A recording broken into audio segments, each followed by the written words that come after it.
Alright, we've been working with quadratic equations for quite some time now and a lot of different ways to solve them. Today we're going to talk about how to get a quadratic equation from ax squared plus bx plus c into an equation of a quadratic function, okay? And it just helps us to figure out exactly where the graph is located a little bit easier than having to go through and find all of the zeros. So first thing to point out, if you've seen Donald Duck in Math Magic Land, you should know that if you take a double cone, okay, and you slice it with different pieces of paper, you get all of these what we call conic sections. And so we're talking about this parabola where you've taken some sheet of paper and you've sliced it through, making this U shape. Alright? A parabola has intercepts, potentially. We learned in the last video you might not cross over the x-axis at all, which is fine. But you can find x-intercepts, you can find a y-intercept, which is where we cross the y-axis. You can find the vertex, which is either the low point if your parabola opens up, or it might be a high point if your parabola opens down. And then through the vertex we have what we call a line of symmetry. The line of symmetry is this vertical line that mirrors points on either side of it. So here's our vertex. If I go over 1 and up 1, I get to this point. If I go left 1 and up 1, I get to that same point mirrored across my line of symmetry.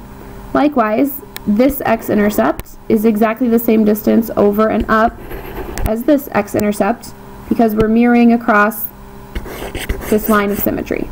Alright? So our goal today in getting things into the standard form is to better understand or better see the vertex and a little bit more information about your parabola. Alright, so first of all, what does quadratic mean? Quadratic means a polynomial with a degree of 2. I think you've got some space to write that in. Again, you have a lot of vocab in your notes packet. Make sure you look at it, you read it, you study it, all of that. What is the shape of a quadratic function? Hopefully you can all answer that it is a parabola. We looked at the parent function, f of x equals x squared, back in Unit 2, which is a parabola that sits perfectly at 0, 0, and follows the rule of x squared. So then we have some different standard forms, okay? First of all, the standard form of a quadratic equation is y equals ax squared plus bx plus c. You've seen that a lot over the last few days. We can also think of the parabola being written as a conic section, thinking as a shift to the left or right and then a shift down. Also dealing with something we call the focus and the directrix, which involves finding lines that are equidistant or points that are equidistant from both the focus and a directrix. We'll study that a little bit later this year. But what we want to focus on today is this standard form of a quadratic function.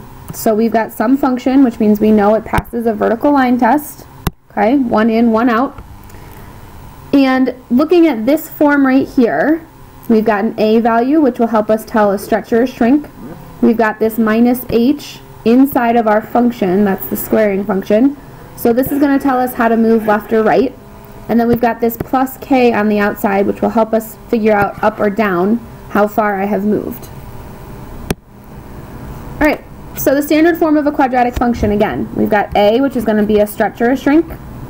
We've got our x minus h inside of our function, so a shift left or right. And then we've got a plus k on the outside of our function, which will be a shift up or down, back to when we were moving functions around. So why is this form helpful? For exactly what we just talked about. You can more easily see how this parent function will have been stretched or shrunk, and then you're going to pick it up and move it, either left, right, up, down, whatever it might be. Okay, and you can read it a little bit easier from the standard form of a quadratic function. Things that you can read straight from here are the vertex. The vertex is, as we said, the low point or a high point. So maybe our parabola is here. That means I've shifted to the right and down. Well, my shift would have come from h, and moving down would have come from k. So the vertex of any parabola is h, comma, k when you are reading in this form. We know our line of symmetry is going to be the vertical line running through our vertex. Okay? Our vertical line running through a vertex means that it goes through the x value. Well, if our vertex always has an x value of h, our line of symmetry will always be the line x equals h. It's the vertical line that goes through the vertex. Alright, there are two different options for how to move from our standard equation, ax squared plus bx plus c, to our function notation, okay, help us see the shifts a little bit. The first option that we're going to talk about is just like completing the square.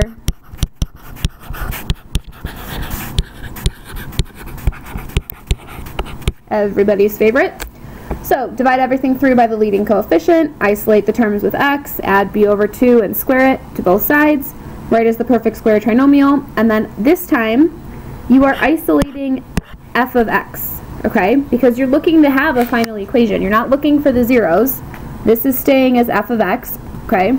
So we're going to isolate f of x at the very end. Alright, write the quadratic in standard form. So, first step in completing the square is going to be to divide everything through by our leading coefficient of 2. So I'm going to get f of x over 2 is equal to x squared plus 2x minus 7/2. Next step in completing the square, get your constant over to the other side.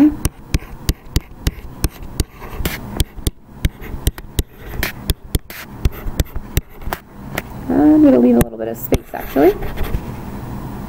You remember we usually put our plus blanks.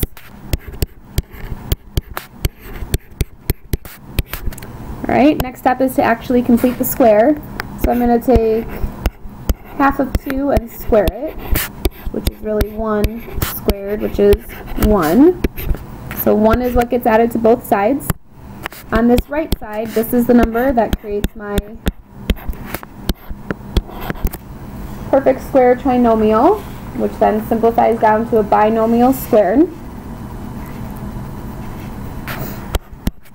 This side, I'm going to just do a little bit of fraction work. So I've got f of x over 2 plus, well, 7/2 plus 1 whole. This will be the same thing as 2 over 2. So that's going to be 9/2. Then, usually, we take a square root of both sides because we solve for x. But we don't want to solve for x. We want to try to isolate f of x. So I'm going to move this 9/2 to the other side.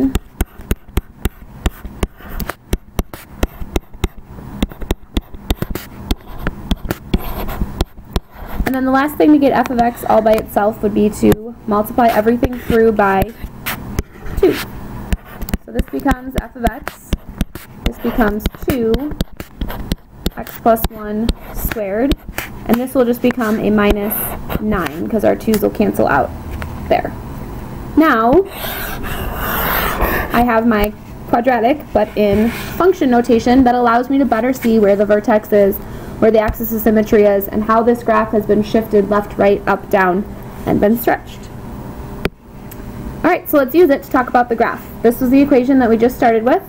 We just found out that its standard form would look like this. We're reading from the vertex. We know the vertex is HK. In this case, we know that our standard form looks like this. So our H value here is not a positive 1. It's actually a negative 1. And our K value here is a negative 9. So our vertex is at negative 1, negative 9, because our graph has been shifted to the left 1 and down 9. The line of symmetry is going to be that line x equals h, so in this case x equals negative 1. And the last thing to find would be the intercepts. If you remember from previous classes, to find a y-intercept, you want to set x equal to 0. So,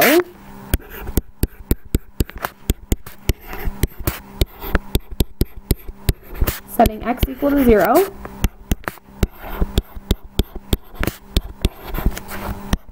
we're going to get negative 7. So we get the y-intercept of 0, comma, negative 7, because when x is 0, y is negative 7. Well then, we took care of the y-intercept, now we got to take care of the x-intercepts. Our x-intercepts are going to occur when y is equal to 0. So 0 is equal to 2 x plus 1 squared minus 9. So I want to try to get this x by itself. Well, I could FOIL this whole thing out, okay? But keep in mind, we just did all of the work to condense it all down into a binomial squared. So this is where I'm going to say our extracting of roots will help us be a little bit more efficient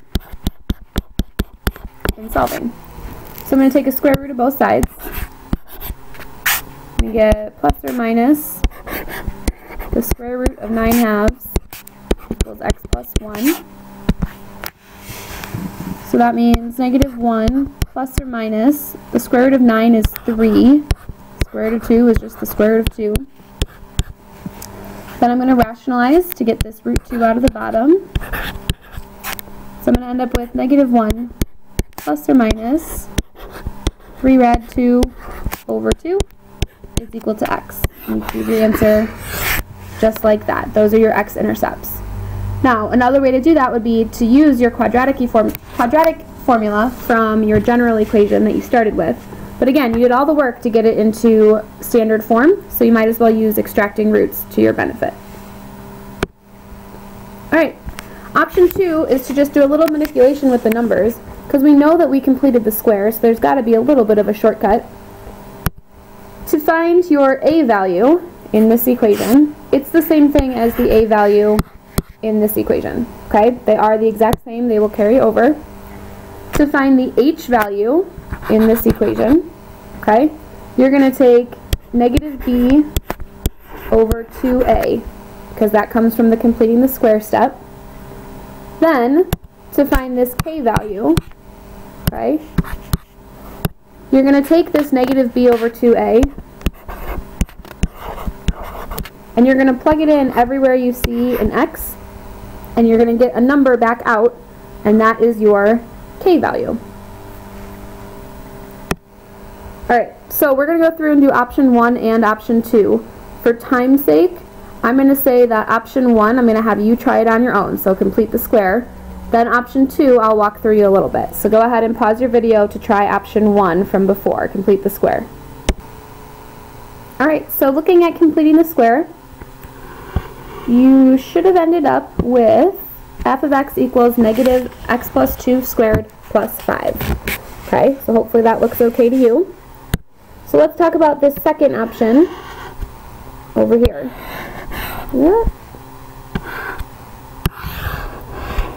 Our a value is just the same as our a value in our equation, so -1. Our h value is equal to -b over 2a, which is just -2. And then our k value is what happens when we put -2 into this function. So if I put -2 in, everywhere I see an x, I end up with 5. Well, I've got a, I've got h, I've got k. Put them all together in your equation, a, h, k. These two things are exactly equal. Okay? From there, we can find the vertex. Our vertex is going to be -2, 5. And our line of symmetry, our axis of symmetry, would be x equals -2. The completing the square shouldn't be too difficult for you. The only thing that's different is this f of x stays here, okay? And you solve for that at the end. This is the new part, that you can do -b over 2a to get some number, then plug it in to find our k value. Alright, the next thing we're going to do is, given a vertex and a point, find the quadratic function. So we know our standard form is f of x equals a times x minus h squared plus k. Well, if this is the vertex, and this is h, k, this is a point, x, y, so all I have left to find is my a value.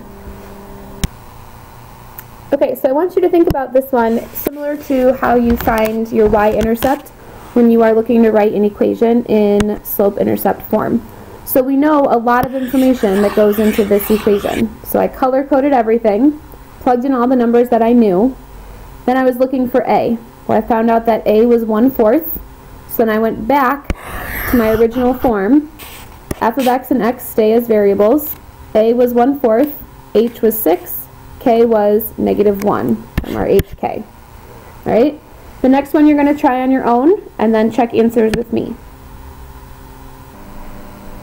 Alright, you might need to pause your screen so you can check your work, but this should be your